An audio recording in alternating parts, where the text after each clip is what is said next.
Welcome. Today, we'll show you how to open a website on your smart TV. Let's get started. First, grab your smart TV remote. Look for the home button, that's your gateway. Press the home button and navigate to the apps section on your TV screen. Select the web browser app from your list.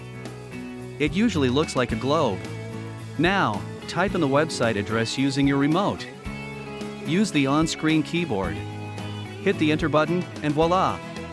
Your favorite website is now on the big screen. Enjoy browsing.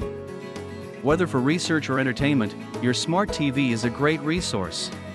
Remember, every smart TV is a little different, but the basics are the same.